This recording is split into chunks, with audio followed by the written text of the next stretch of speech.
Hello everyone. So in today's class we are going to do sexual reproduction in flowering plants, and our topic for today is agents of pollination. So we are going to talk about different types of agents which help in the process of pollination. So let's revise the few terms. Flower consists of receptacle, which is known as thalamus. It consists of calyx, which is known as sepals, which are the green color part. Then we have corolla, which are known as petals, which are the colorful part of the flower. And we also have reproductive part. So reproductive part consists of male reproductive part and female reproductive part. Male reproductive part is known as androecium, and female reproductive part is known as gynoecium. Male reproductive part consists of anther and filament. Female reproductive part consists of stigma, style, and ovary. So these are the basic terms that will help in studying the agents of pollination. So when we are talking about pollination, pollination is the process of transfer of pollen grains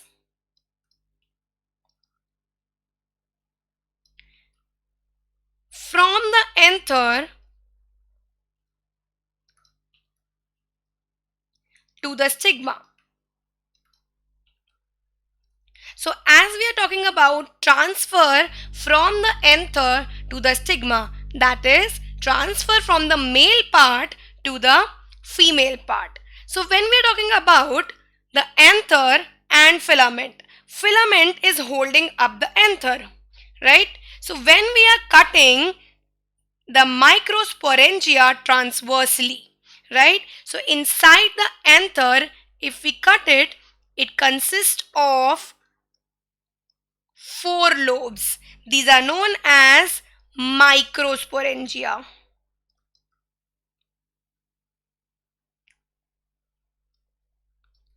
So how many lobes are there? 4.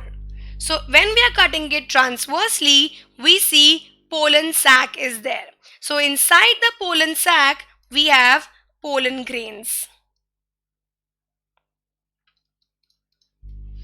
There are 2 types of pollination which happens. One is self-pollination and the second one is cross-pollination. When the transfer of pollen grain from the anther to the stigma of the same flower or different flower of same plant. So it could be same flower also or different flower of same plant. That is known as self-pollination. But when we are talking about cross-pollination, it is transfer of pollen grain from the anther to the stigma of different plant. That is known as cross-pollination. So cross-pollination involves external agents which require them to transfer the pollen grains of one flower to the stigma of another flower. So there are 2 main groups of agents. One is abiotic and the other is biotic. So abiotic means non-living, like wind and water. Biotic agents means living, which includes insects, birds, bats and snails. So now we are going to study one by one all the biotic and abiotic agents. First agent is by wind. So wind pollination is also known as anemophily. Anemophily means transfer of pollen grains from the anther to the stigma by air is known as wind pollination or anemophily. So the characteristic of the pollen which help in the process of wind pollination should be small, it should be light, it should be smooth, and it should be dry.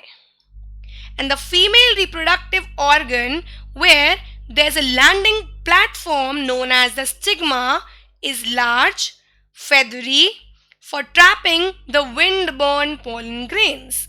So wind pollination flowers, they have few ovules or even one ovule in the ovary, because of which the chances of pollination becomes rare.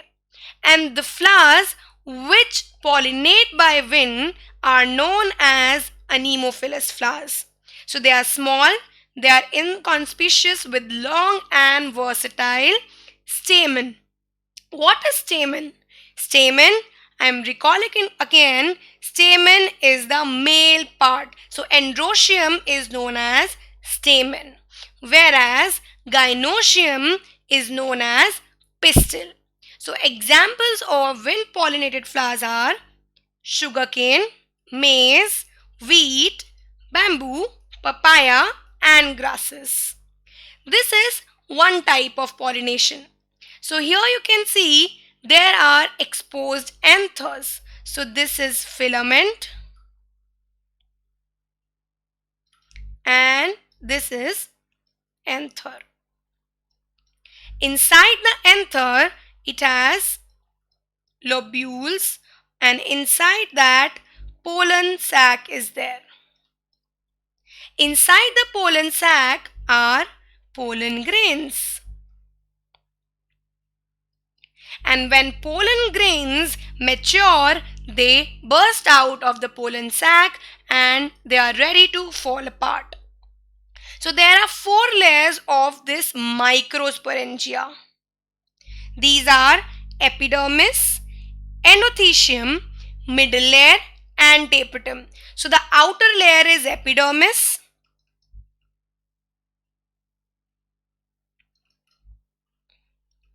The second layer below epidermis is endothecium.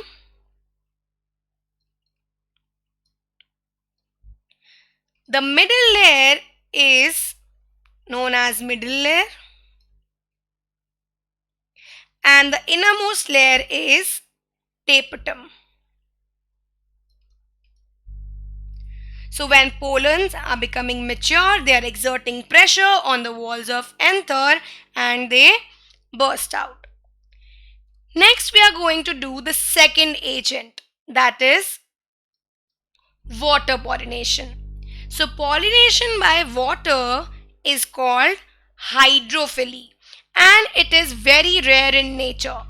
So we know that floral envelope of these plants are highly reduced or they are absent. So that is why the stamen and the stigma, they are exposed. So pollination can occur within water, right? So there are different examples, Zostera, Ceratophyllum and Vallisneria. But pollination in water is also of 2 types. So when we are talking about pollination in water, one is hypohydrophily.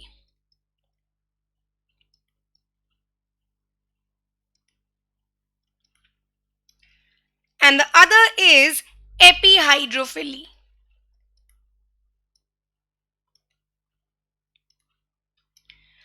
Hypohydrophily means when pollination occurs below the surface of water.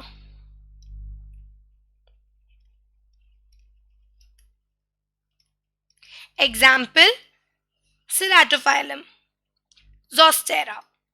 When we are talking about epihydrophily, pollination occurs above the surface of water.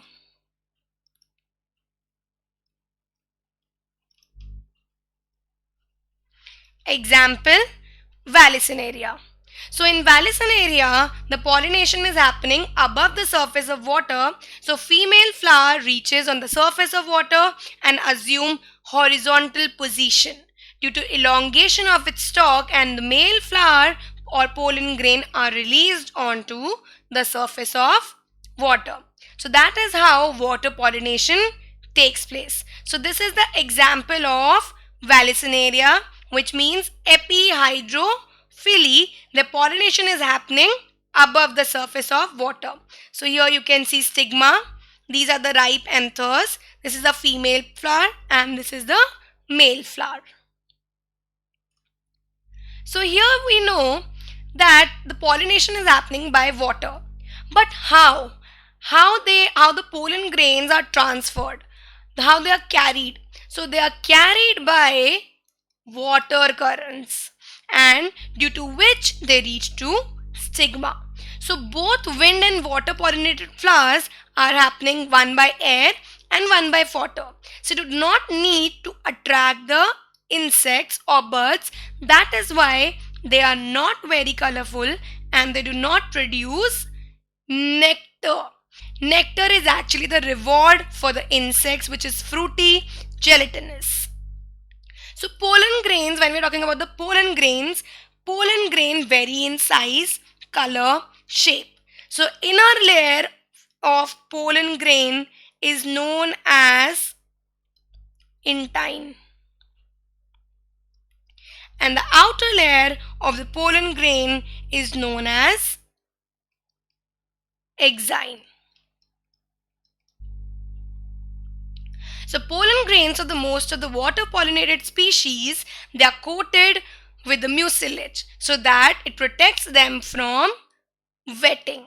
So water is important medium for fertilization in algae, bryophytes and pteridophytes.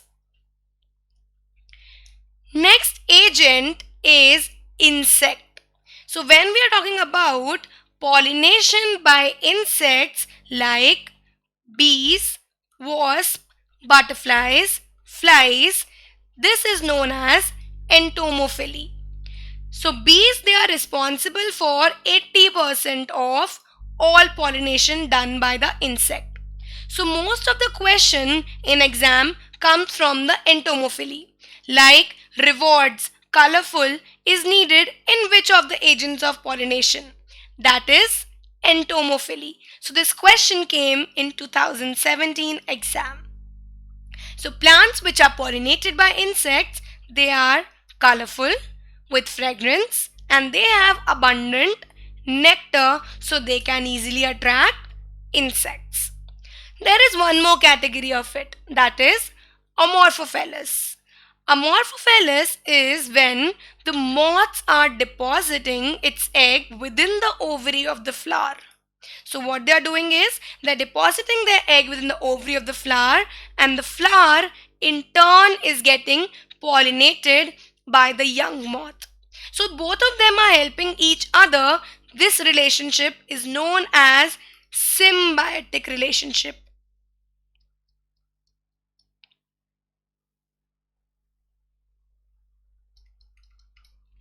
And there are some flowers which consume only pollen from the male organs and nectar without facilitating the process of pollination. That means they are consuming, they are using their parts but not pollinating. Those insects are known as pollen or nectar robbers because they are only robbing the pollen and the nectar. Next kind of agent is ornithophily, that is bird. So pollination by bird is known as ornithophily. The most common birds which help in the pollination are sunbird, hummingbird, crow, bulbul, parrot and mena. So flowers are very rich in nectar and they are very colorful. So they are very brightly colored, as I told you, because rewards are needed, nectar are needed, we have to attract it. So that is why they have to be brightly colored. And they produce plenty of nectar and large quantities of pollen. So hummingbird, it pollinates by hovering over the flower and they suck the nectar because hummingbird has long beak. So birds derive about half of its body weight of nectar in a single day. So nectar, which is made up of sugar, provide a sweet drink to the bird. So that is why they get attracted to those flowers which have more nectar. Example are calcistemum and erythrina, which is known as bottlebrush and coral tree. So here you can see the hummingbird, its long beak. This is the process of pollination which is happening. So it is sucking the nectar from the flower. So the next agent which we are going to do is bats. So pollination by bats is known as chiropterophily. So bats also help in the process of pollination. So they are the most common mammalian pollinators and they help in cross pollination. So chiropterophilous flowers, they are large, they are bell shaped.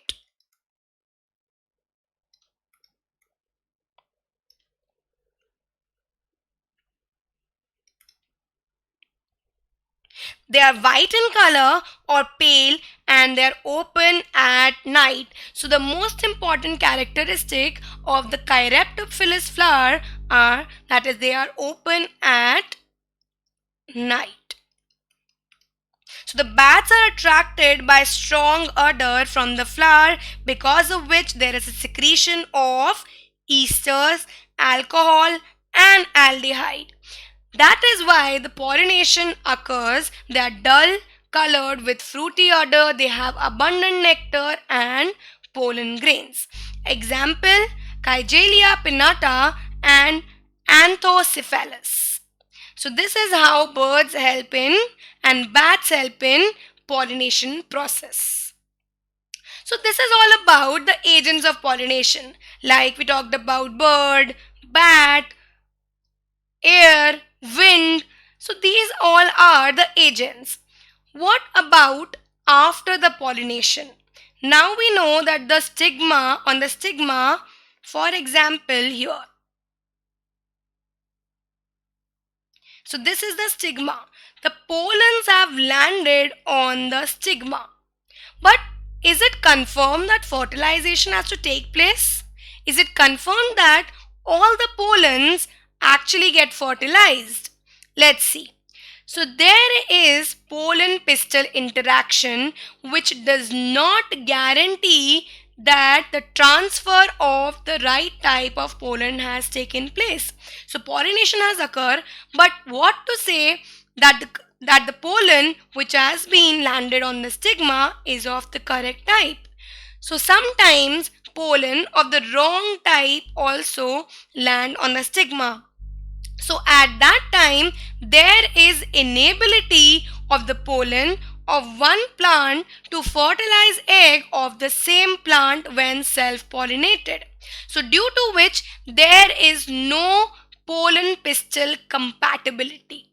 So when there is no compatibility, there is no interaction, because of which pistil do not fertilize the pollens, or it does not form the pollen tube, because of which the pollens do not reach the ovary.